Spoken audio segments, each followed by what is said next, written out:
Salut à tous, du coup je vous fais une petite vidéo sur le... Donc du coup je viens d'acheter la Elegoo Saturn 4. Donc du coup je sais plus si j'en avais parlé, mais en fait je pratique l'impression 3D depuis à peu près 7-8 ans. Et j'ai eu la Elegoo Mars, la toute première du nom, la toute petite quand elle est sortie.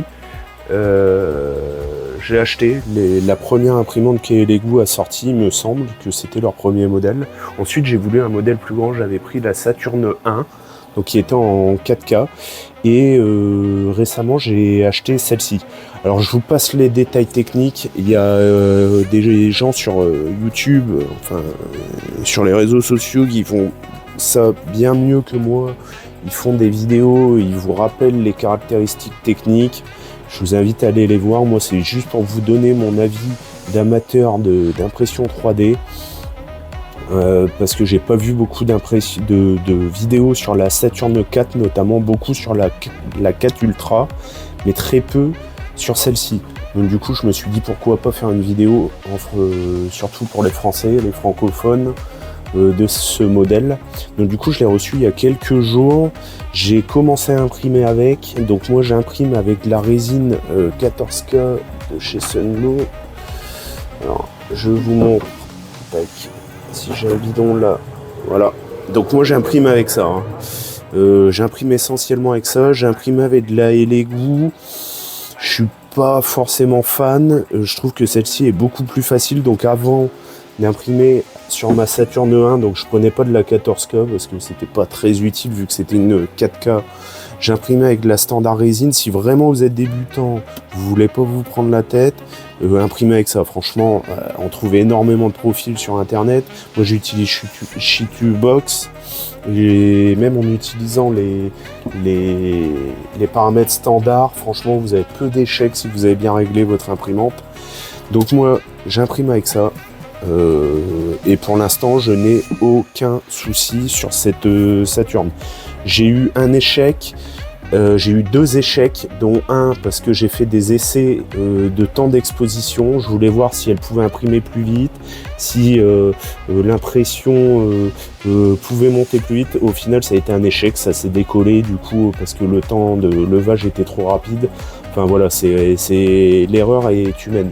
Et vous remarquerez souvent que les échecs d'impression résine sont dus à l'utilisateur et non pas à la qualité de l'imprimante. Si votre imprimante, vous connaissez un minimum, elle est bien réglée, si vous avez bien slicé vos pièces, franchement, il y a très très peu de problèmes.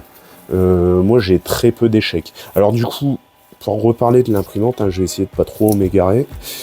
Cette imprimante-là, je l'ai prise. Pourquoi pas la Ultra? Parce que la Ultra, j'avais pas forcément besoin de vitesse. La vitesse, c'est pas quelque chose qui m'intéressait spécialement. Je suis pas ultra fan de la vitesse parce qu'on perd un petit peu en qualité. Bon, c'est minime, hein. Après, si vous savez vraiment bien régler votre imprimante, vous profitez de la qualité et de la vitesse. Moi, j'ai l'habitude de ma Saturn 1 qui n'imprimait pas très rapidement. Ça se passait toujours super bien. Donc voilà, au lieu de mettre 5 heures, je mets 10 heures. Je mets à peu près 2 fois plus de temps que sur la Ultra pour imprimer avec cette imprimante-là. Mais vraiment, la vitesse, moi je voulais gagner en qualité et je voulais gagner aussi en confort d'utilisation. Donc j'ai pris cette imprimante essentiellement pour ça. Alors ça va paraître un peu bête, mais c'est vraiment, c'est ça moi. Attendez, je vais retirer les gants. Ça sera mieux parce qu'en fait je viens de nettoyer une pièce. Alors vraiment, moi je l'ai acheté pour ça. Le capot, c'est vraiment le top du top parce que retirer à chaque fois la cloche comme ils font encore chez certaines Anycubic ou sur les anciennes Elegoo, franchement ça devrait être indispensable, ça devrait être fait tout le temps. Bon après il faut pas mal de recul, j'ai au moins 30 cm derrière l'imprimante pour que le capot se lève. Mais vous voyez, le capot il se lève et ça c'est le top. En plus il reste bloqué, vous pouvez le serrer, le desserrer si vous voulez qu'il retombe directement. Mais ça, c'est le top du top. C'est franchement, quand vous avez envie de regarder une impression, vous faites ça, vous n'avez pas à lever sans arrêt votre capot. Donc moi, je l'ai desserré un peu parce que je trouvais qu'il était dur à la première ouverture. Ce qui est dommage, c'est qu'il n'y a pas une poignée. Bon, après, on peut toujours en imprimer une, mais c'est vrai que je comprends pas pourquoi ils n'ont pas fait de poignée, parce que franchement, si on la pousse vers le haut comme ça, elle bascule. Si on l'attrape comme ça, on salit, parce que souvent on a nos gants, on salit l'imprimante, mais bon.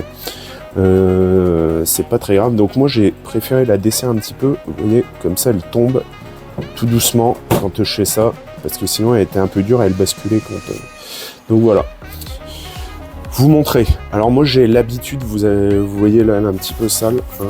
Bon là c'est pas très bien ce que je monte, mais normalement on utilise des gants dès qu'on touche à la résine. Là j'y suis simplement pour vous montrer. Le gros défaut de cette imprimante, d'ailleurs j'ai un peu de... c'est quoi, c'est de la graisse? Ah ouais, c'est de la graisse. Le gros défaut de cette imprimante, c'est ça, c'est ce plateau avec cette résine qui reste posée en dessous. Alors du coup je vous dis pas la tannée pour nettoyer ça. Le dessus du plateau, moi je vous cache pas que je laisse très souvent ma résine dans mon bac, hein. Je nettoie pas chaque impression mon bac, sauf si j'ai eu un échec. Je passe juste un petit coup de spatule dedans pour voir s'il n'y a pas des petits résidus qui empêcheront la prochaine impression. Mais je laisse ma résine dedans, et même plusieurs jours, hein. J'ai pour habitude de mettre un capot, un petit couvercle que j'imprime en 3D. Là je l'ai pas encore fait pour celle-ci, mais j'imprime un petit capot et je nettoie juste le plateau, et du coup le plateau en dessous il est nickel, hein, vous allez voir. Hop, je remets la caméra ici. Alors attends, hop. Donc du coup le plateau il se détache super bien, ça c'est bien aussi le fait. Mais alors vous voyez, il est nettoyé, il est dégraissé, il faut bien le dégraisser aussi, c'est important. Mais alors vous voyez, ça c'est le gros souci, c'est que vous avez tout le temps de la résine au-dessus. Alors je suis en train d'imprimer, je peux pas vous le montrer là, mais je suis en train d'imprimer une petite raclette que j'ai trouvée sur Maker World ou sur Printable, qui permet de repousser la résine entre les petits picots là, les petites barres, pour repousser un maximum de résine, hein, parce que là les doigts ils rentrent à peine. Franchement ça c'est galère. Voilà, c'est le gros défaut de cette imprimante. Mis à part ça, j'en suis très content. Les gros plus, c'est le bruit. Elle fait, franchement, le bruit, c'est le bruit d'un murmure de personnes qui parlent à voix basse. Le souffle est très minime. Ça c'est top, parce qu'il y a des imprimantes qui soufflent énormément. Vous pouvez pas rester dans la pièce, à savoir que moi j'ai l'ordinateur, souvent je peins à côté, donc du coup quand ça fait beaucoup de bruit c'est pas évident, et là c'est le top.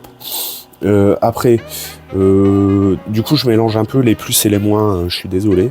L'écran il est très basique, alors je sais pas, j'ai pas essayé la Ultra, je crois, hein, dans les vidéos que j'ai regardées, apparemment des tests, l'écran il y a beaucoup plus d'options, il y a plus de choses.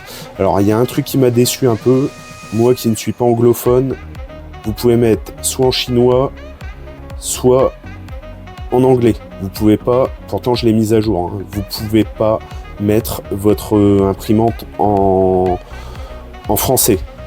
Pour les... Bon, après, ça reste assez simple, hein, parce qu'il n'y a quasiment rien au niveau des infos. Donc là, vous avez le son. Vous voyez, ça émet un son.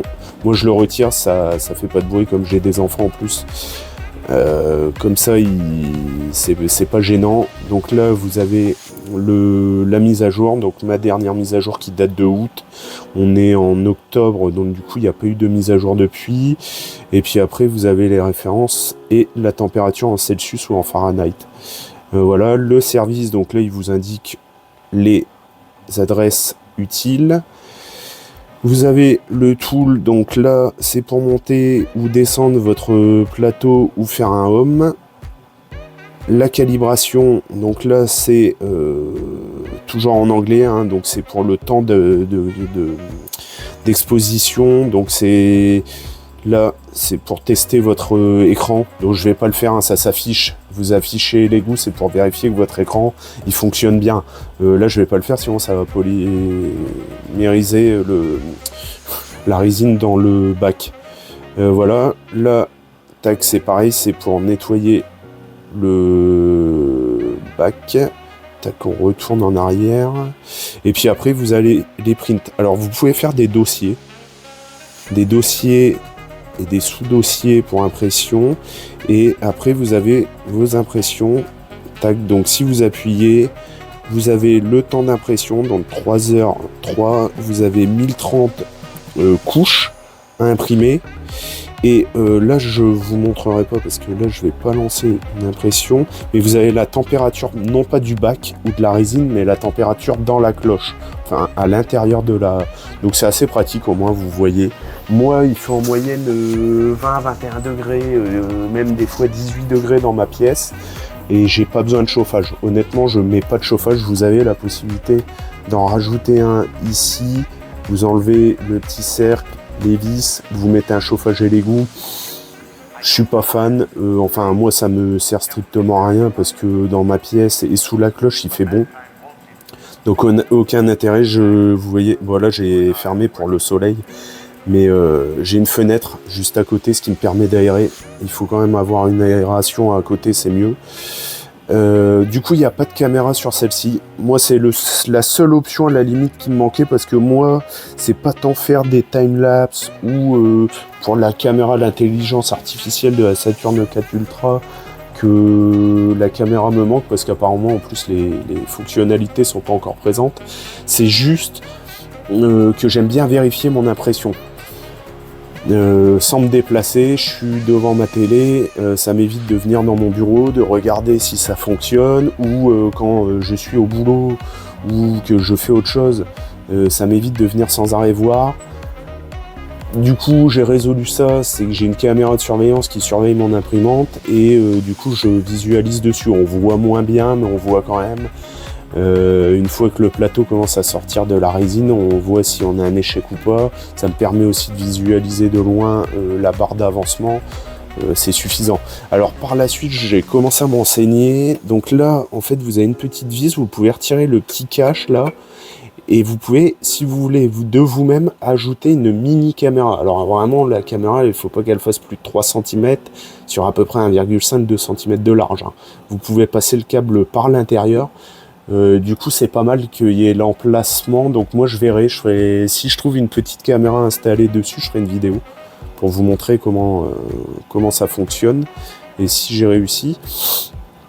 Qu'est-ce que je pourrais dire d'autre ?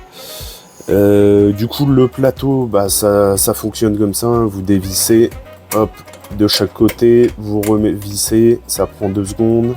Faut bien serrer, faut bien vérifier. Ça se place nickel. Le plateau, il est lourd, hein, comme toutes les impressions à assez grand format. Il n'est pas forcément évident.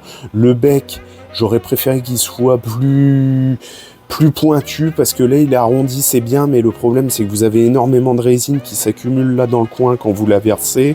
Le problème c'est que ça m'arrivait que la résine déborde de ce côté-là ou de ce côté-là. Et en fait, au final, ça verse en dessous et ça coule même en dessous quand on verse dans la bouteille. Après, il faut faire attention. Toujours le petit essuie-tout à porter, comme ça vous êtes tranquille. Mais ça se fait. Mais après, il faut savoir que le plateau, il est lourd à manipuler. C'est pas toujours évident, surtout quand on n'a pas l'habitude. Au début, on fait un peu des bêtises. Moi, je me souviens qu'au début, par exemple pour la Saturn, pas trop les Lego Mars, pas la Mars 1, parce que vraiment le bac était tout petit.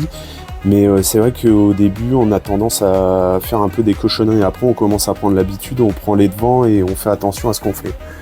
Mais voilà.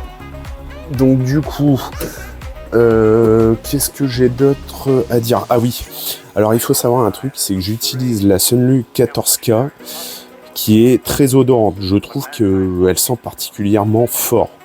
Du coup, je pense... D'après les retours que j'ai eus sur divers forums anglais et les retours français, je pense que je vais m'acheter les Lego Marsmate, donc le boîtier de filtration. Bon, ce qui m'embête un peu, c'est qu'il est cher. il est à 150 €. Je ferai sûrement une vidéo dessus. Il est cher, il est à 150 €. Les filtres, le filtrage charbon qui est valable 2 mois en continu d'impression. Après, il faut le changer, c'est 90 € le filtre. Donc, c'est énorme. Hein, enfin, je sais pas, je fais un calcul rapide, mais c'est 2/3 du prix du boîtier, enfin du boîtier à filtration, donc c'est très cher, mais apparemment c'est ultra efficace. Je pense pas pour le COV, pour tout ce qui est particules fines et etc. Je pense pas que ce soit le top du top, ça doit sûrement limiter, mais apparemment au niveau des odeurs, c'est vraiment top. Donc je pense que je vais me l'acheter parce que moi c'est vrai que mes enfants ils sont intéressés par l'impression 3D, ils sont jeunes et du coup ils ont tendance à vouloir venir voir et ce qui m'embête c'est l'odeur, ils disent que ça sent pas bon, puis bon c'est pas bon pour leurs jeunes poumons. Donc du coup j'évite de leur montrer, mais c'est vrai que c'est un côté pratique. Je pense que je vais investir là-dedans, je vous ferai un retour parce que c'est pareil, il n'y a pas eu beaucoup de retours francophones là-dessus. Pour ceux que ça intéresse, dès que si je me prends à le commander, je vous ferai un retour. Ah oui, autre chose, je l'ai reçu super bien emballé, aucun souci avec le carton, il était même un peu abîmé, mais il n'y a pas eu de souci. Alors ça, c'est pas dû à l'état du colis ou au transport, c'est dû à pas de chance. Je vais vous montrer quelque chose. Tac. Alors voilà, ça c'est quelque chose qui arrive à pas mal de personnes sur la réception. Donc c'est le capot qui fissure à cet endroit-là. Alors je pense qu'il a une fragilité. Moi, elle était super bien emballée ici, il n'y avait pas eu de choc, il n'y a pas de raison d'avoir de choc. Alors elle est fissurée, donc c'est pas très grave, c'est plus esthétique. À voir si la fissure, elle fait pas comme les pare-brises de voiture, d'un seul coup, elles se fissurent jusqu'en haut. Du coup, petite précision, j'ai contacté l'égout, et c'est notamment pour ça que je n'achète pas de l'Eni Cubic, bien que apparemment leur SAV s'est amélioré, mais pas forcément des bons retours SAV chez Eni Cubic, hein, je veux pas faire parce que je n'ai jamais eu, j'ai des connaissances qui en ont eu, qui ont eu un petit peu de difficulté, mais et les goûts pour ça, moi c'est que j'achète les yeux fermés chez eux, parce que à chaque fois que j'ai un souci d'imprimante, je leur envoie un mail, ils répondent quasiment dans la seconde, sachant qu'il y a le décalage horaire, puisque je pense que c'est traité en Chine, hein, les mails, le SAV, et ils trouvent toujours une solution. Ils discutent très peu, et généralement ils vous renvoient la pièce. Alors là, petit retour SAV pour vous donner mon expérience, là il était fissuré, donc je leur ai envoyé un mail, je leur ai expliqué que mon boîtier était fissuré, et du coup qu'est-ce qu'ils pouvaient faire, sachant que je l'avais réceptionné depuis 3 jours. Alors ils m'ont répondu que la fissure n'atteignait pas, ne pouvait pas empêcher le fonctionnement, la lumière ne passerait pas malgré tout, et que pour me dédommager, ils m'offraient 1 kilo de résine. Donc je leur ai dit que certes, donc je leur ai répondu, ils m'ont demandé si ça me convenait, je leur ai dit que non, parce que je leur ai dit certes, le fonctionnement ne sera pas altéré, mais l'esthétisme de l'imprimante, il est altéré, hein, forcément une fissure c'est pas top. Si un jour je veux revendre mon imprimante, ça jouera sur le prix de revente, puisque la personne me dira le capot il est fissuré, est-ce qu'il va pas se fissurer jusqu'en haut? Donc du coup, moi ça m'embête. Quand j'achète quelque chose, j'aime que tout soit nickel. Donc je leur ai dit, moi c'est le côté esthétique qui me gêne, est-ce que vous pouvez me renvoyer un capot? Donc ils m'ont répondu une 3e fois, sachant que j'ai envoyé le mail la veille, ils m'ont répondu là aujourd'hui. Et à chaque fois que je donnais une réponse, comme ils étaient dans le temps d'ouverture du SAV, ils me répondaient dans les 10 minutes. Hein. Et donc du coup, ils m'ont répondu qu'ils pouvaient me dédommager en me faisant un remboursement partiel de l'imprimante, donc j'ai pas demandé combien. Et que sinon, ils pouvaient effectivement me renvoyer un capot complet, donc neuf, donc que je devrais le démonter moi-même. Alors c'est pas très compliqué, hein, pour ceux qui ont le capot et qui veulent m'envoyer un mail. En fait, il y a juste la petite vis là, hop, le petit écrou, pardon, à dévisser, hop. Et logiquement, j'ai pas encore regardé tout, mais je pense que logiquement, du coup, le capot, il vient direct. Hein. Donc du coup, je vais refermer, hop. Du coup, j'ai recontacté l'égout, je leur ai dit que oui, effectivement, je voulais bien recevoir un capot. Donc ils m'ont dit, par contre, le capot, il est pas en Allemagne, il est en Chine. Donc il faut le temps que le capot parte de Chine. Donc il y a 10 à 20 jours d'expédition, donc ça fait à peu près comme quand vous commandez sur AliExpress. Hein. Donc je leur ai dit que ça me posait pas de problème, mais sinon ils voulaient me dédommager sur le prix de l'imprimante, ou alors m'envoyer une bouteille de résine en dédommagement. Donc après chacun voit midi à sa porte. Moi je préfère changer mon capot par souci d'esthétisme. Si je la revends c'est mieux parce que je prends soin de mon matériel. Donc voilà, c'est pour vous dire que le SAV il est vraiment au top. J'ai déjà eu des soucis sur la Saturn, même hors garantie, mis à part si vous avez une panne d'écran. Il faut savoir que l'écran, si je dis pas de bêtises, je crois qu'il est garanti 1 an ou 6 mois. Je crois que c'est 6 mois l'écran LCD. Je parle pas de cet écran-là pour les novices, je parle de l'écran en dessous du bac. Qui fait fonctionner l'imprimante. Ça c'est du consommable, donc du coup, et l'égout ne le garantit pas 2 ans comme le reste de la machine. Mais il faut savoir que si vous avez une panne de carte mère, de ce genre de choses, moi j'ai eu des soucis de carte mère sur la Saturn 1 hors garantie, m'ont même renvoyé une carte mère à leurs frais. Et si vous avez des frais de douane, vous leur envoyez un mail. Si ça vient de Chine et que vous avez des frais de douane à la réception, vous leur envoyez un mail et eux ils vous remboursent par PayPal la différence. Donc vraiment le SAV il est top. Moi c'est pour ça en partie que je reste chez l'égout. Après je vous dis Anycubic j'ai jamais testé, j'ai vu des retours sur des forums, ça commence à dater où c'était pas très glorieux, mais bon après faut vous dire que les gens sur les forums, il y a que ceux qui ont des problèmes qui écrivent, hein. Ceux qui n'ont pas de problème, ils n'ont pas de raison de se plaindre sur les forums. Donc forcément, c'est généralement une minorité parce que maintenant les imprimantes de toutes marques commencent à être vraiment fiables et ça saute vraiment, enfin ça s'améliore de génération en génération. Mais vraiment le SAV, moi je fais confiance à l'égout les yeux fermés parce que je sais qu'à chaque fois que j'ai un souci c'est le top du top. Donc voilà pour cette imprimante. Du coup ouais, je vais vous montrer quand même ce que je fais comme impression. Alors là il y a un petit peu encore d'alcool qui coule. Alors voilà, moi vous voyez là j'ai imprimé une partie de vaisseau. Je suis en train de faire un projet Star Wars, étant fan de Star Wars. Vous voyez, j'ai imprimé. Et les détails sont vraiment au top du top. C'est vraiment... alors je pense, je sais pas si c'est le modèle, mais j'ai des toutes petites déformations là. On peut le voir au niveau du canon, enfin du réacteur. Il est pas très droit. Alors je sais pas si c'est le modèle ou si c'est l'imprimante, mais en tout cas... Depuis que j'imprime, j'ai 0 échec. Bon, après, je commence à connaître l'impression résine. Vous voyez les traces de support. Après, ça, c'est une partie qui va être collée, donc c'est pas très gênant. Il y a des traces de support. Après, on peut les poncer, on peut les enlever. Hein. Moi, c'est des modèles. J'imprime ces modèles-là. Si vous voulez, je vous donnerai le créateur. Je suis abonné sur son Patreon. Et il fait des modèles Star Wars. Et l'avantage, le gros avantage de ces figurines-là, en fait, c'est que quand vous les achetez, vous les avez pré-supportées. Vous avez rien à faire, vous la mettez... Moi, j'utilise Sheet2Box, pardon. Vous les mettez sur votre slicer. Vous avez juste à découper, à le mettre sur votre lait. Tout est pré-supporté. Franchement, c'est le top. Donc voilà, moi, je passe par ces pièces-là. Après, je sais faire des supports. Mais généralement, ceux qui ont des échecs d'impression avec une nouvelle imprimante, c'est les supports. Soit ils n'ont pas été bien positionnés, soit ils sont trop faibles par rapport au poids de la pièce. Là, la pièce est assez lourde. Hein. Je pense qu'elle fait bien 30-40 grammes. Voilà.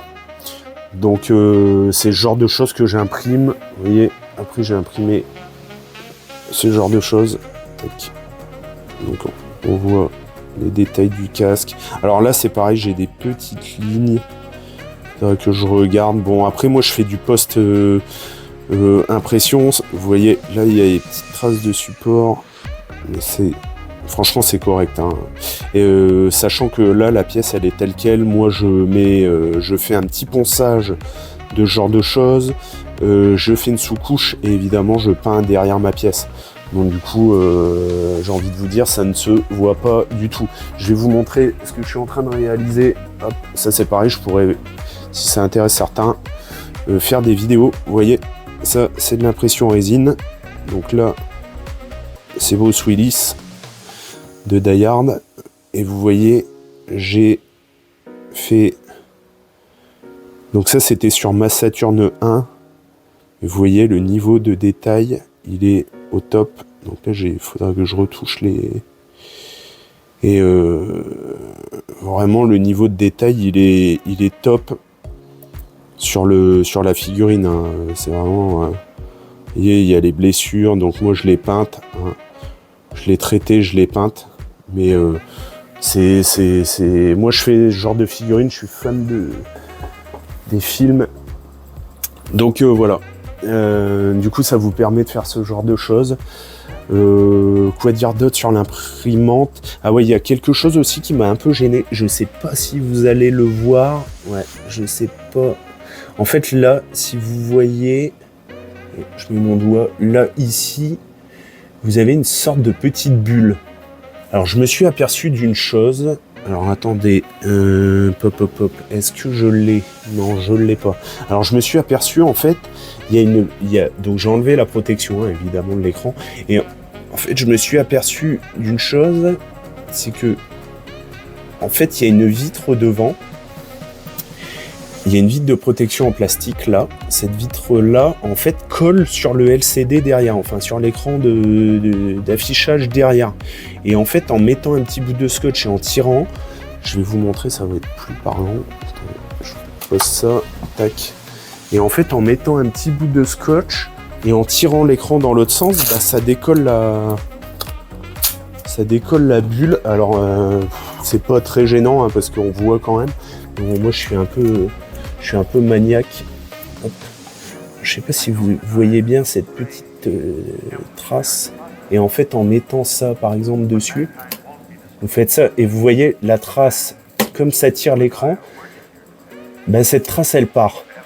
Attendez, je vais faire comme ça, vous allez mieux vous rendre compte. Hop. C'est éteint. Vous voyez, il y a une sorte de petite bulle. Et le problème, c'est que dès qu'on rappuie, voilà, ça revient. Vous voyez, ça revient direct. J'ai hésité à en parler. Au final, en fait, c'est l'écran, vous voyez, qui colle. Si on le redécolle, ça revient. Alors, je pense que l'écran, il est trop près, le LCD. Donc, pour avoir déjà démonté plusieurs fois des imprimantes, parce que je bricole pas mal et je sais assez bien démonter et réparer, je m'amuserais peut-être à démonter l'arrière de l'imprimante et à regarder si je peux pas décoller ou reculer un peu le LCD. Enfin, l'écran d'affichage, je sais pas si c'est un LCD, mais le décoller de la vitre en plastique pour éviter ce genre de bulle. Voilà. Le petit truc qui m'a un peu déçu, c'est que je m'attendais à un écran de meilleure qualité. Franchement, j'ai pas l'impression qu'il soit de meilleure qualité que ma Saturn 1. Il répond peut-être plus vite, mais franchement, mis à part le temps de réaction, niveau qualité, c'est pas non plus top. Il y a très peu d'options dessus, c'est minimaliste. Moi, ça me va bien parce que franchement, ça me sert à rien. 15 000 options, je fais imprimer, tag, j'arrive là, paf, j'imprime direct. J'en ai largement assez. J'ai pas besoin de plus de réglages. Les réglages, je les fais dans mon slicer. Voilà. Tout ce que j'avais à dire, j'espère que je me suis pas éparpillé, j'espère que ça a été intéressant. Si vous avez des questions, posez-les-moi en commentaire, j'y répondrai. Je rappelle toujours que je ne suis pas un professionnel de l'impression 3D, c'est pas mon métier, c'est un loisir.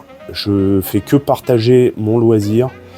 Donc voilà, j'ai peut-être dit des bêtises, c'est fort probable. Si j'en ai dit, dites-le moi en commentaire, ça me permettra de me corriger. Et voilà. À plus pour une prochaine vidéo.